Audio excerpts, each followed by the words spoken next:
Meu nome é Carlos, eu tive aqui uma vez já, no começo, né?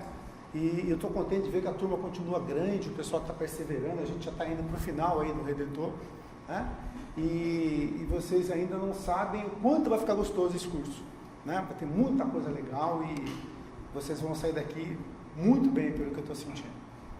Hoje a gente vai falar em especial desse regresso a Galileia, ou seja, começa o primeiro ano de pregações. A gente sabe que ele pregou durante um período muito curto, durante aproximadamente 3 anos, e aí começa o período de pregações dele.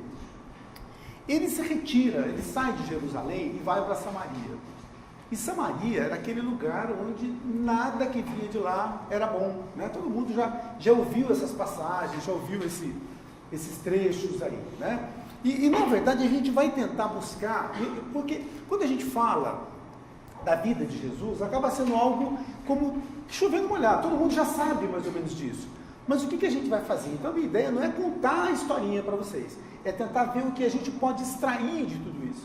Porque Jesus, como ele só prega durante 3 anos, o trabalho dele é muito denso, né? Então nas entrelinhas a gente vai encontrando uma porção de coisas, né? Então a ideia é que a gente possa encontrar nessas entrelinhas aquilo que ele quis dizer para a gente, né? Então ele está lá, junto ao poço de Jacó, e está do lado, e aí tem uma samaritana ali ao lado dele, né? E ela acha meio estranho, porque ele fala, poxa, ela fala, ele é judeu, e os judeus eram muito orgulhosos, né? E o pessoal da Samaria se colocava numa posição um pouco abaixo. E ele fica ali quietinho, pensando, enquanto ela tira água do poço. E aí ele pede água para ela. Opa, quando ele pede água para ela, isso já dá uma conotação de quê? De humildade, né? Ele se dirigiu a ela.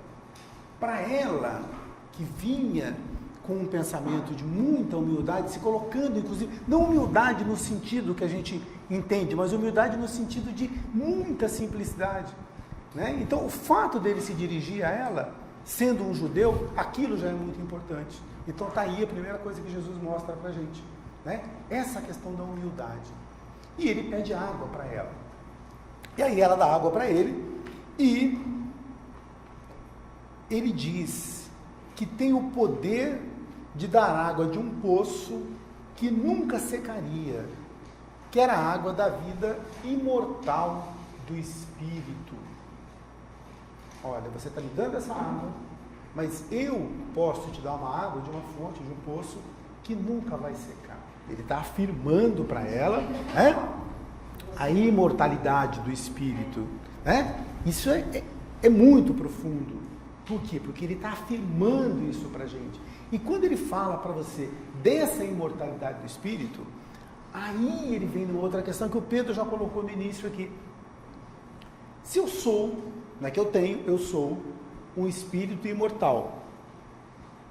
Ou se eu pensar que eu vou acabar daqui a pouco, tá? Morreu, acabou. Isso impacta de alguma forma na minha forma de viver? Ou deveria impactar na minha forma de viver?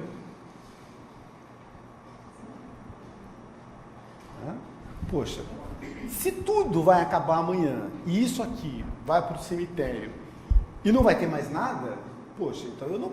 Será que eu vou precisar dar atenção para coisas espirituais, para coisas que o resultado é a médio prazo, como você disse, o resultado é a longo prazo? Se eu tenho a convicção, a certeza que a vida continua, que o espírito é imortal, será que eu devo me perder com coisas efêmeras? Coisas que vão acabar amanhã? Por que eu vou me perder, né? Por exemplo, o excesso de dinheiro. Para que eu preciso de tanto dinheiro se o mundo vai acabar, se eu vou morrer amanhã, desencarnar, e o meu espírito continua? Será que eu vou precisar de tanta coisa? O que Jesus dizia? A gente tem que guardar os tesouros do céu, né? Não os tesouros da terra, né? Ou seja, então se ele me garante isso, a minha maneira de viver já deu uma mudada aí, né? Eu tenho que entender isso e tentar dar uma mudada nisso.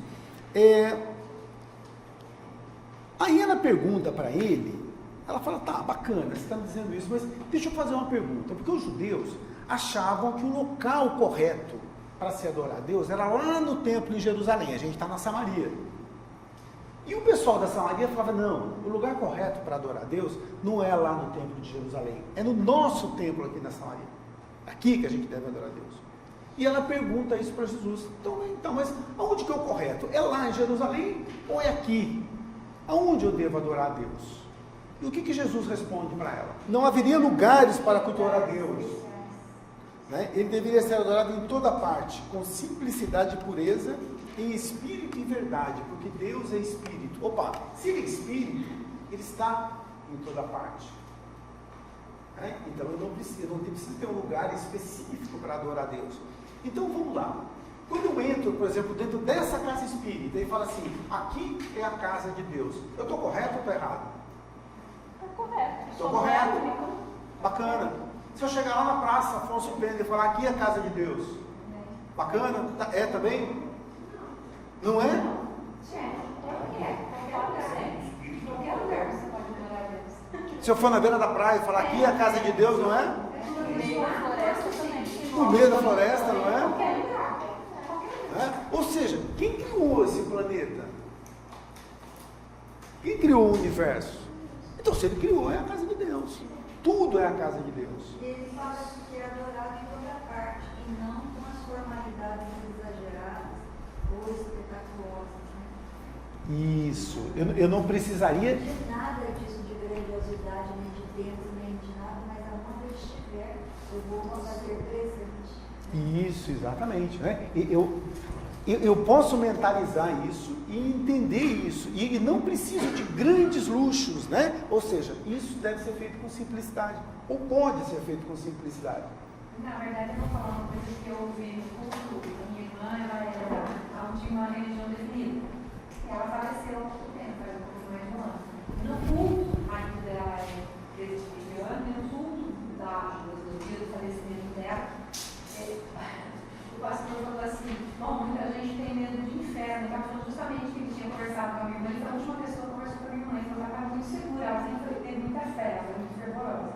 Então assim, eu estou seguro de que a Ana Maria está bem, porque na verdade muita gente morre e pensa que o inferno, eles falam muito disso, a gente ia comentar isso na aula, que todo mundo tem medo do inferno, mas não se esqueçam, que até o inferno, propriedade de Deus, eu acho muito interessante isso, ficou na minha cabeça, porque nossa, ninguém pensa assim, para todo mundo ali que seria o, como é que fala, o grau que todo mundo fala, e que eles não usam nessa área, não existe o inferno, mas assim, seria o lugar de passagem, então, e assim, mas não se esqueçam, nunca esqueçam, que até o inferno pertence a Deus.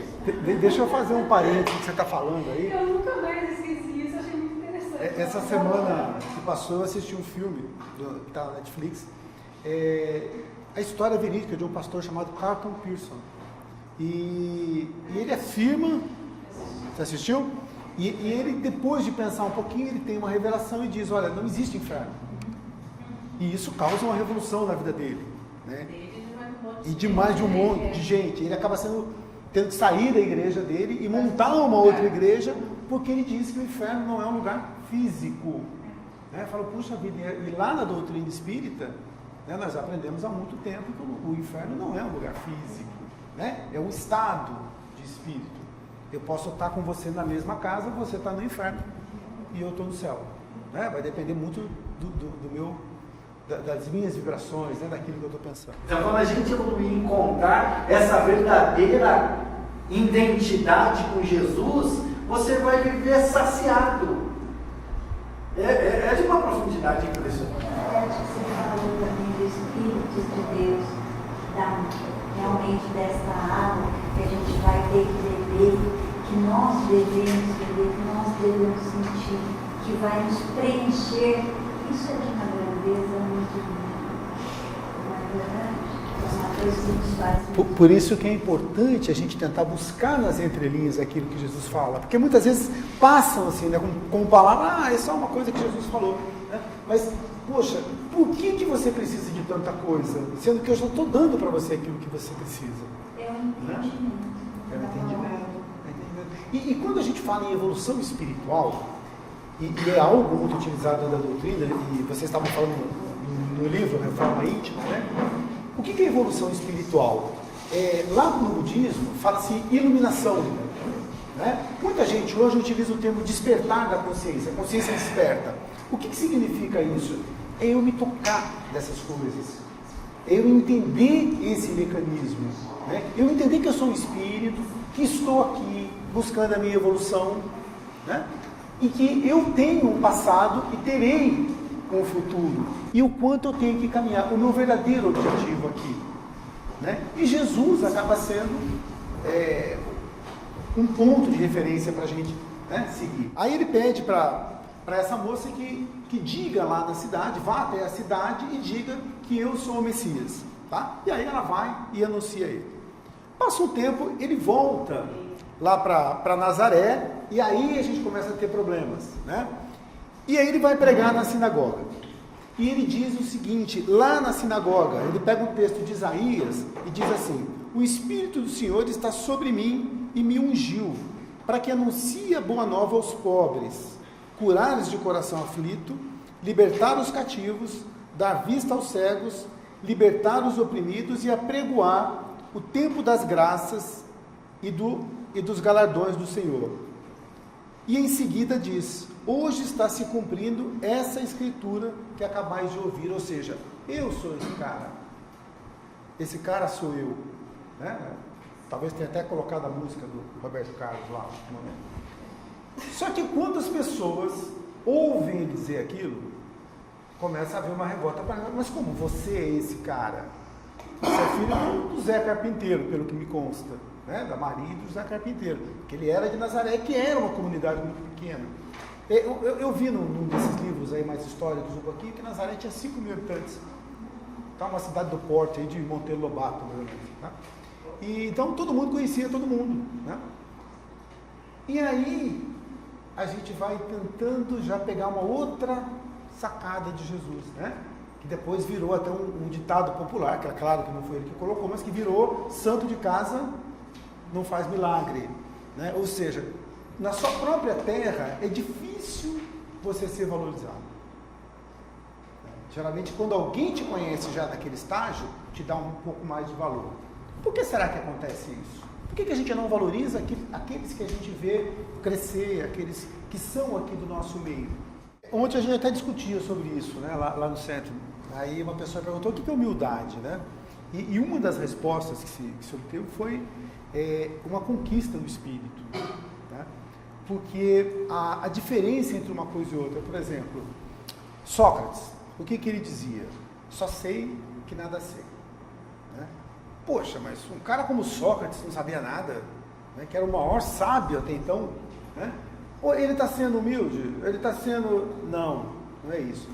Ele tem tanto conhecimento, e esse conhecimento tão grande que ele tem, lhe dá a visão clara de que mesmo com tudo aquilo que ele sabe, ele ainda não sabe muita coisa, né? Anticoisa. Se ele é humilde, se ele é mais ou se ele é menos. Isso aí não me dá um julgamento sobre ele. Sobre quem? Não, mas veja bem, quando se pergunta no oráculo de para Pitonisa, né, qual é o homem mais sábio da Grécia? Aí ela responde: o homem mais sábio é Sócrates. Por quê? Porque ele tem consciência da sua ignorância. Entendeu? Então, o que seria humildade nesse sentido? É ele entender que mesmo sabendo muito, né, nesse sentido, mesmo sabendo muito, eu ainda não sei tudo aquilo que há para saber, né? Diferente da arrogância, que muitas vezes eu sei uma coisinha e acho que eu sei muita coisa, né? Jesus não teve a sabedoria de medir a ela, se colocar próximo dela. Não foi uma sabedoria? Sim. Mas humilde. Mas quando a gente fala... mas quando a gente fala nessa humildade, por exemplo, de Jesus, a gente está falando na outra ponta da humildade, tá? Na humildade que vem do seu próprio conhecimento, diferente da subserviência que está aqui na outra ponta. Tão avançado que ele fica como ela, não é? posso. Ele vai falar a língua dela.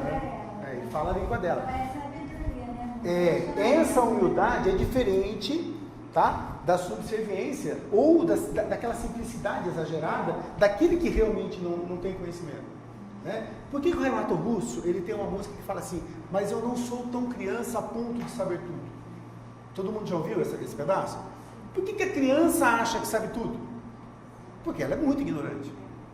Certo? Então, dentro da minha ignorância, qualquer coisinha que eu sei, eu acho que eu sei tudo. Né? E por que Sócrates não sabe nada?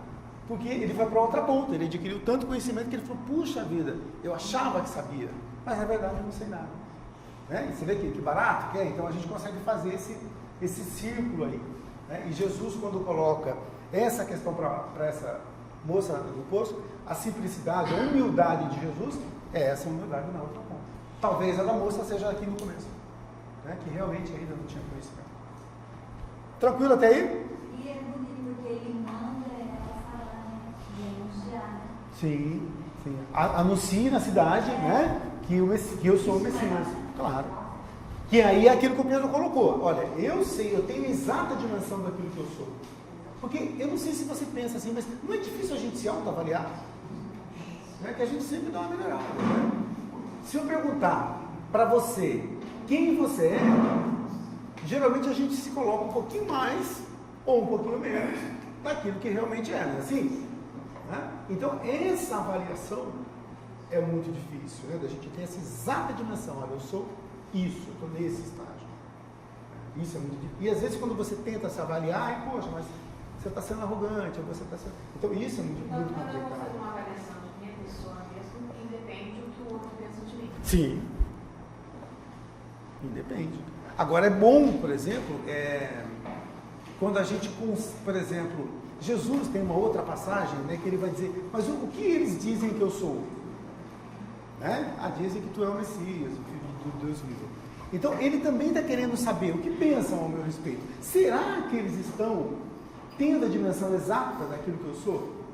Né? Porque a gente, todos nós também, por mais que a gente diga que não, vai haver alguns momentos que a gente gostaria de saber o que os outros pensam da gente, não gostaria?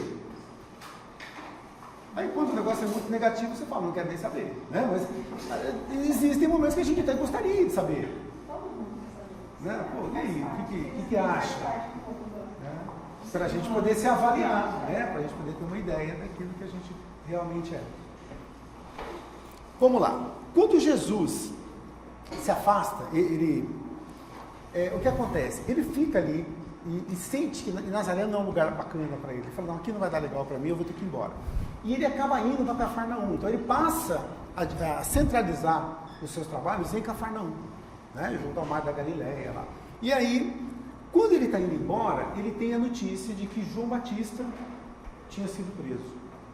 Né? E João Batista era... Vão haver passagens que vão dizer que João Batista era primo de Jesus, né? Disse que ele tinha sido preso. E na verdade, João Batista acaba sendo um precursor de Jesus, né? Ele já vinha fazendo esse trabalho e vinha trazendo já muitos ensinamentos para o pessoal, preparando esse caminho para Jesus. E aí ele é preso e ele dizia, antes de ser preso, ele dizia, eu batizo com água, mas aquele que vem depois de mim batizará com fogo. O que seria esse fogo? Né? É aquilo que realmente é. Né? Ele vem realmente com a verdade. Eu batizo com água, eu só sou um precursor. Mas esse não, esse que vem após mim, ele realmente é o cara. Tá? Ele vem para botar fogo no negócio mesmo, para fazer com que a gente mude os nossos paradigmas, mude os nossos pensamentos. Ou seja, ele é alguém, o fogo não transforma as coisas. Né? Se eu tiver um ferro duro e colocar fogo ali, eu não vou conseguir forjar aquele ferro. Né? Então o que Jesus vem? Ele vem para fazer isso, para forjar os nossos pensamentos, os nossos corações. Também. Se estiver num lugar escuro e acender um fogo, além dele ser quente e forjar, ele também ilumina. Sim. Tá? Depois de mim vem outro mais poderoso do que eu, o qual não sou digno nem de desatar a correia da sandália. Olha ele preparando todo mundo para a chegada de Jesus, né? Dizendo, olha, aquele lá realmente vai ser o que vai mudar. Aí Aí a gente vai ter a prisão de João Batista, né? Ou seja, Herodes Antipas, né, que era o rei, ele era casado com a Herodíades. Quem que ela era? Era ex-mulher do irmão dele. Então ele tomou a mulher do irmão, né, e foi viver com essa mulher. E João Batista, ele era bem contra isso, ele falava muito contra isso. Olha, você está vivendo em adultério. E aí ele acaba sendo preso, João Batista, e fica um ano numa determinada prisão lá. E mesmo assim, e aí a gente começa a fazer uma analogia dele com Jesus, ele não volta atrás dos seus princípios. Ele sempre continua dizendo que quem o mantinha preso era o Herodes. E ele sempre dizia, olha, isso que você está fazendo está errado, porque eles viviam uma vida muito promíscua, né? De bebidas, excesso de comida e luxúria, tudo aquilo que você possa imaginar. E ele sempre afirmando, olha, está errado. E com isso, Herodíades começou a ficar meio invocada com ele, né? Poxa, esse cara está falando, não está bacana. Até que um dia teve uma festa e Salomé, tinha 16 anos, era filha de Herodíades. E o Herodes quer que ela dance para ele. E ela não quer dançar e começa a fazer um charme. Até que a mãe a influencia e fala, não, você fala para ele que você dança se ele te trouxer a cabeça de João Batista. E aí, aconteceu isso. Ele pega, traz a cabeça de João Batista, manda matar, traz a cabeça e entrega a cabeça para ela. Assim, que está no nosso livrinho. Mas essa história é tão esquisitinha, né? Se a gente for... mas você chegou no ponto que eu queria que você chegasse. Como que é seu nome? Sandra. O que a gente vai ter que entender é o seguinte, ó. Toda a construção do Evangelho, quando a gente pega a construção inteira do Evangelho, ele é feito de narrativas, e muitas dessas narrativas são míticas, tá? Mas isso, por trás de tudo isso, e é difícil dizer, olha, isso é mítico, isso não é, tá? Por quê? Porque o mito, ele serve para ensinar. Por isso que eu estava dizendo, não adianta você olhar o fato em si, e quando a gente estuda o Redentor, como vocês estão estudando, se você for olhar tudo ao pé da letra, vai ter muita coisa que você vai falar, puxa vida, mas é estranho isso, né? Mas e quando a gente tenta buscar a essência naquilo? Que é isso que eu acho bacana, porque senão a gente vai fazer uma aula muito parecida com aquilo que a gente já viu. O que significaria isso que aconteceu com João Batista? Vamos tentar dar um outro olhar para isso. O que isso significa? Dá para fazer uma analogia dele com Jesus? Nesse aspecto? Como é que Jesus morreu? Não morreu sacrificado? Como é que João Batista morre? Não morre sacrificado? Por que Jesus morre crucificado? Porque ele não volta atrás nos seus princípios. Exatamente, porque tinha princípios totalmente diferentes ao que existia no tempo. Aquilo que existia. E João Batista, não é a mesma coisa? Ele não poderia ter feito vistas grossas e falado, olha, viva a tua vida, eu não tenho nada com isso e acabou. Mas por que ele morreu? Para manter os seus princípios. E é isso que a gente tem que entender. Quando a gente lê o Evangelho, não, é difícil dizer, olha, isso é mítico, isso não é. Não. Independente do que for, é a gente tentar extrair o que aquilo pode trazer para a gente. Né? Ou seja, Jesus morreu para manter seus princípios. João Batista, que é seu precursor, morre para manter seus princípios. Vamos voltar mais um pouquinho, 400 anos atrás? Sócrates morre para quê? Para manter seus princípios. E eu? Será que eu estou mantendo os meus princípios? Não precisa morrer. Tá? Não precisa morrer. Mas será que eu estou mantendo os meus princípios? Será que eu estou sendo firme nos meus princípios, nos meus propósitos? Ou a vaidade fala mais alto? Ou o pertencimento ao grupo fala mais alto? Olha, eu até penso de um jeito, mas como está mais moderno pensar de outro, eu vou pensar do outro. Para ser aceito pelo grupo, eu vou pensar do outro. Né? Quando eu faço uma reflexão nesse sentido, e você não precisa responder isso para mim, será que eu estou mantendo os meus princípios? Né? Será que eu estou fazendo disso que Jesus, Sócrates, João Batista ensinaram para a gente? Será que a gente está fazendo disso uma prática na nossa vida? Né? E vários milagres de Jesus, que vocês vão ver depois mais para frente, né?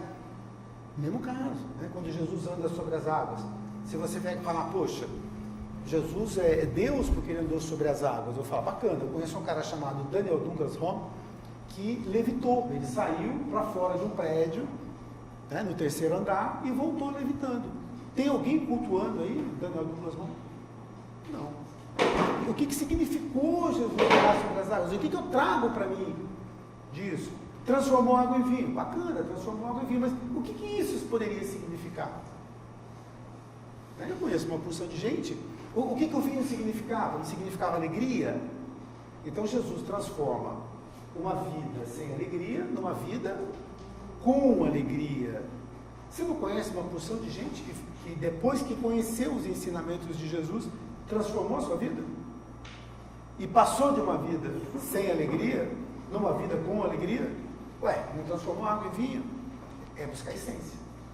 Aí sim, aí vale a pena. Senão a gente começa a cair no lugar comum. Ok? Quando o João Batista morre dessa forma, e aí a gente vai entrar numa outra questão, né? João Batista, muitas pessoas vão dizer que ele resgatou a passagem, né? Ele resgatou de quando ele era Elias em outras vidas. Você já ouviu falar isso ou não? Todo mundo já ouviu falar isso? Né? O que Elias fez que tinha que resgatar?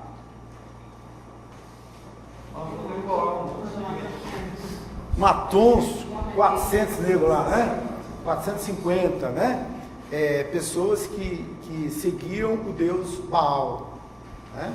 E ele aproveita lá o sacrifício, a grosso modo, tá? Então ele fala, vamos fazer um desafio aqui para ver qual Deus é melhor, o meu ou o seu, como se houvessem vários, né?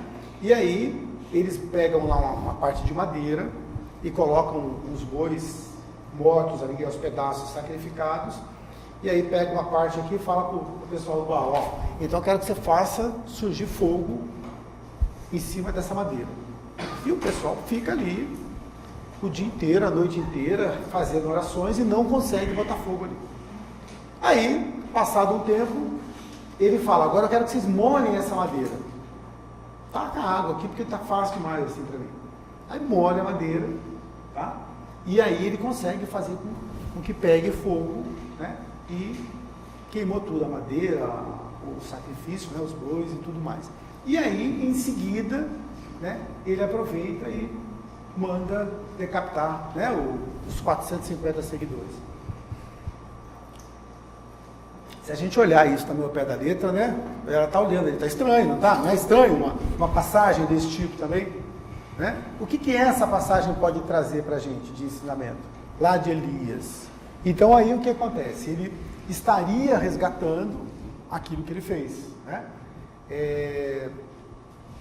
Causa e efeito, né? Pura lei da causa e efeito. Algumas pessoas vão dizer, olha, mas eu já ouvi muito isso por aí, mas Elias não morreu, ele foi arrebatado aos céus. Então, lá na transfiguração, vão dizer, não, mas não podia ser ele que viesse como João Batista, porque ele não morreu, ele foi arrebatado. Então, uma porção de coisas que vão estar lá no Antigo Testamento e a gente vai ter que tentar ver, né, o que a gente pode extrair de tudo isso, né? Mas, vamos voltar um pouquinho lá em Elias, né? Uma coisa que me deixa meio encafifado é isso. Essa disputa de o meu Deus é melhor que o teu Deus, e vamos fazer uma aposta aqui para ver quem que tem o Deus melhor. Será que isso só existiu no tempo de Elias? Ou continua? Existe até hoje. Existiu isso. Competição de Deus. E isso vai remeter a gente o que seria o contrário disso? É o sentimento de alteridade, né? Ou seja, nós somos irmãos, não existe concorrência. Nesse instante, por exemplo, aquelas outras pessoas de outras religiões que estão lá tendo as aulas deles, o culto, a missa, aquele padre que está lá, aquele pastor, ele é um concorrente da doutrina espírita? Não é, né? Ele não é alguém que também está lutando para que as pessoas melhorem, para que o mundo melhore, para que o ser humano melhore. Então por que a gente tem que ver aquilo como um concorrente, né? Todos estão buscando a sua melhora, cada um de uma forma, né? Então, uma das coisas que é importante a gente entender é isso, né? Essa alteridade, esse amor. Quando a gente pergunta lá no Livro dos Espíritos, né? Para a gente ir finalizando, o que é Deus? Não é quem é Deus, né? O que é Deus? Qual que é a resposta que a gente tem? Quem que lembra? Força suprema. Causa de todas. Isso. Inteligência suprema, causa primária de todas as coisas. Ou seja, ele não está falando de uma pessoa, né? Ele está falando de uma força, né? Alguma coisa que a gente não consegue explicar, que a nossa inteligência não consegue entender, né? Mas uma outra frase que a gente sempre ouve muito por aí é a seguinte: Deus é amor. A gente não ouve isso? Poxa, então se essa força suprema, se essa causa primária de todas as coisas é amor, e se eu estiver conectado com essa causa primária, com essa força suprema, você concorda que esse amor passa por mim? Eu viro um fio condutor desse amor, né? E eu passo a ver você de uma outra forma. Eu passo a ver nos seus erros o quê? Falta de conhecimento. E você passa a ver também nos meus erros falta de conhecimento. Olha a gente caindo aqui de novo, né? Porque esse amor está passando por mim. Não é eu que estou amando mais, eu estou dando vazão a esse amor para que ele passe por mim, tá? E eu deixe que ele vá para as outras pessoas. Então isso é importante, né? Não a concorrência, mas a gente se juntar, né? Juntar forças para que a gente possa realmente ter um mundo muito melhor, né? A partir de quê? Da minha mudança, da mudança do ser. Quando você pergunta para Sócrates, né? Lá no oráculo de Delfos, ele lê, né? Ninguém pergunta. Ele vê lá no oráculo de Delfos: conhece-te a ti mesmo. A gente só fica nesse pedacinho, mas a frase completa é: conhece-te a ti mesmo e conhecerás os deuses e o universo. Ou seja, conhece-te a ti mesmo, porque você, à medida que se conhece a Deus. Onde que está Deus? Dentro de você. E o universo? Também. Tá? Então, olha lá atrás, 400 anos de Cristo, quanta sabedoria vem vindo para a gente, né? E a gente vai entendendo que esse é o caminho. Amor. Se a gente quer um mundo melhor, um planeta melhor, é a gente vivenciar. Não adianta a gente ler. Quando a gente lê o Evangelho, a gente pode saber de cor tudo aquilo que está escrito. Pode saber essas passagens de cor. Ler é uma coisa, vivenciar é outra. Tá? Vivenciar é outra. É praticar esse amor. É praticar a caridade. É praticar a alteridade. Praticar o entendimento. E isso é a vivência. E isso a gente vai aprendendo devagarinho, né? Antes da gente praticar, o Aristóteles vai dizer, como lá no início, a virtude é um hábito. Porque enquanto você não consegue fazer isso espontaneamente, vai praticando. Até que vai chegar um ponto que você vai fazer isso naturalmente. Tranquilo? Beleza? Foi muito bom estar com vocês. Até a próxima, se Deus quiser. Tá bom? Boa noite.